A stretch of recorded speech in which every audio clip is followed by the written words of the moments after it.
Hey, what's going on, guys? My name is Slcmof, back again with another video, and here with a Tuesday chill commentary, I guess we can call it.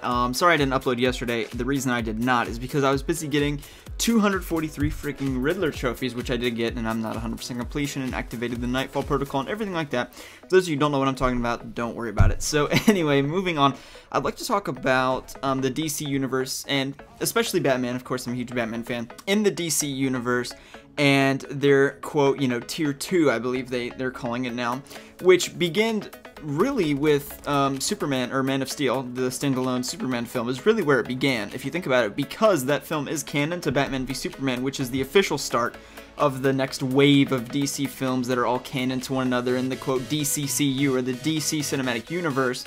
I thought that was going to be a good topic to talk about for today. More specifically, I'd like to talk about potential problems that I see with the DCCU leading into 2019, which I believe is the last film, which is when Justice League 2 is released. So that's a ways off. I mean, that's more than 4 years away when that film comes out. So we're going to get a lot of films in between now and then, but the question is, how is it all going to pan out, and should we really be looking forward to 2019, or should we be looking more forward to 2016? The thing about the DCCU and the lineup of films that they have coming is that it's what I would call front-loaded, I guess is the best term that I can think of relative, and front-loading in like politics is where a state holds its primary earlier, and because they hold their primary for like a presidential election, they hold the primary earlier, which gives it more news recognition and also makes it more important for candidates to campaign in their state, since the election is earlier and it gets more media coverage, blah blah blah.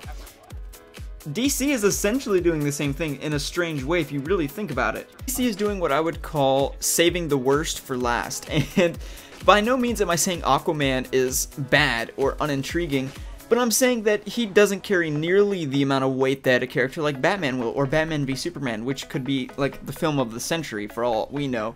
And it has the potential to be, and the hype around it to be. My point is, after Batman v Superman and Suicide Squad, I think that DC could run into some serious issues with actually getting people to the theater to watch some of their films. And it's not, like I said, it's not that Aquaman is a bad character or won't sell tickets, but it's just that he doesn't have the popularity or common appeal as a character like Batman or Superman or Joker or Will Smith, who's like his own character at this point in terms of box office sales. Because they're pulling out Joker so early, and not only are they having nuances to him in the Batman v Superman trailer with the Robin outfit and everything like that, and Jason Todd, they're also having him in his film. It's basically his film if we really want to think about it. I mean, the way that they had him revealed at the end of the trailer makes it seem like he's going to carry a lot of weight in the film, which is obvious. I mean, you can't put Joker in a film and have him be a nobody. He's going to be up there with Harley Quinn and Deadshot. That's my personal thoughts, and he's going to try to steal the show, and that's what they really want Jared Leto to steal the show and be the main kind of figure in that film. So let's look at a Batman standalone film, for example. If you're already having nuances to Joker in Batman v Superman, and you already have him in his own film in 2016, how are you going to be able to top that if you already used Joker in a previous set of films in the DCCU? So then in a Batman standalone film, it will either be exhausting to have him in there, or you're going to have to pull in a whole nother villain entirely, and then you get into the Dark Knight Rises syndrome, where you can't really top the Joker's performance, and you can't really top the Joker as an antagonist. He's intriguing, he's the yin to Batman's yang, and therefore you can't really beat that. So I've always said that the one thing that I would change about the Christopher Nolan trilogy is that I would flip-flop the antagonists of the second and third film. I would have the Joker in the finale, and I would have Bane in the second film. And obviously you'd have to have, huge distinctions, because the whole Rise theme really revolves around Batman getting his back broken and emerging from the prison, or what, blah blah blah. I don't need to explain all of that. So you get my point, though, that you can't top the Joker.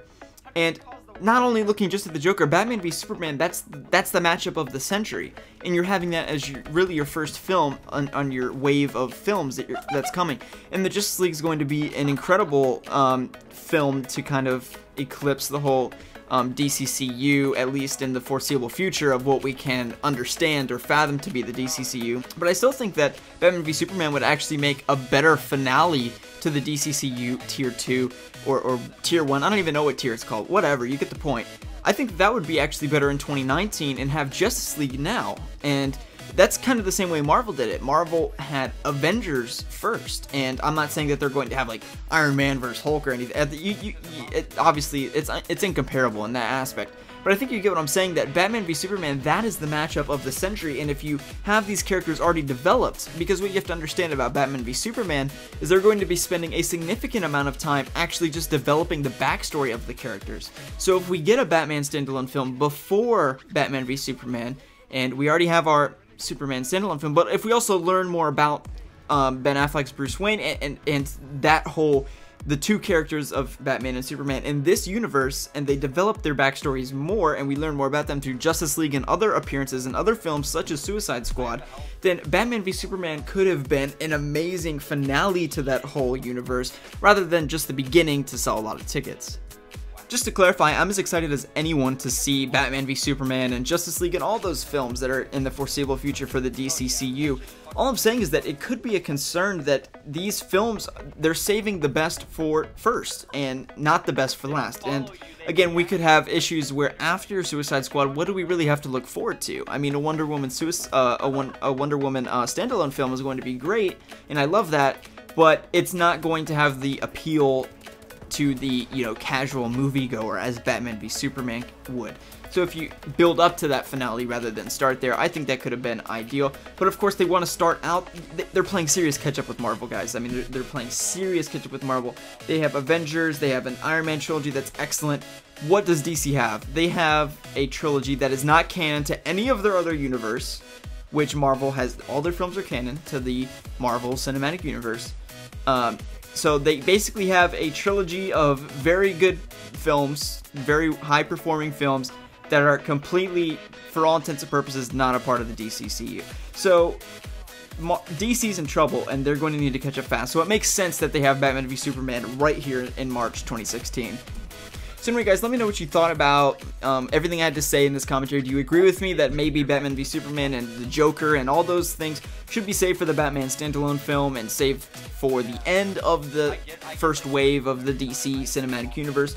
Or do you think that it's good that they're starting out with a bang and, you don't mind the fact that Aquaman is what you're really going to have to look forward to after Suicide Squad? Let me know what you thought about this commentary. Be sure to like if you enjoyed, and be sure to comment your thoughts in the comment section below. My name's Slcmof, and we'll see you later.